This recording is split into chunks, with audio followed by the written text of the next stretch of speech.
Today, I will explain the major differences between animal cells and plant cells. First, I will explain the size difference between animal cells and plant cells. You can see these two figures here.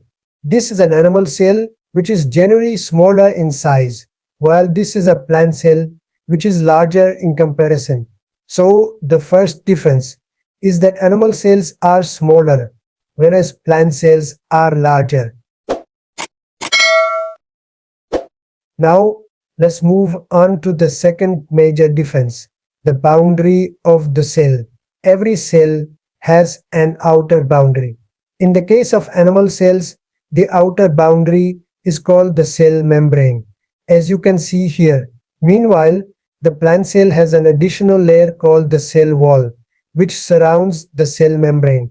This is why the outer boundary of the plant cell consists of both a cell wall and a cell membrane. The materials that make up these boundaries are different. The cell wall is rigid, giving structural support, while the cell membrane is more flexible. Now, we come to the third major difference between animal cells and plant cells. Lysosomes. Lysosomes are small organelles within the cell that help in breaking down and digesting materials.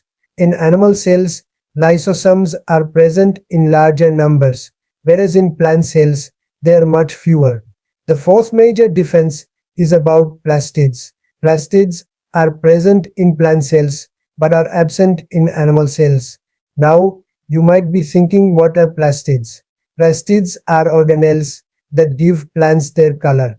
There are three types of plastids: chloroplasts, then chromoplasts. Chloroplasts are responsible for the green color of plants. Leucoplasts are responsible for the white color of certain plant parts, while chromoplasts are responsible for the various colors in flowers and fruits. These plastids are found only in plant cells, not in animal cells.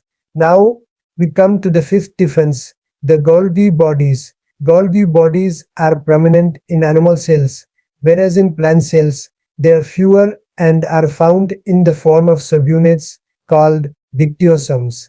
In plant cells, we refer to these as dictyosomes, which function similarly to Golgi bodies but are organized differently. Next, let's discuss the vacuole, which is the sixth major difference between plant cells and animal cells. Here, you can see the structures of both an animal cell and a plant cell. In animal cells, the vacuole is much smaller, while in plant cells, the vacuole is large and occupies a significant portion of the cell.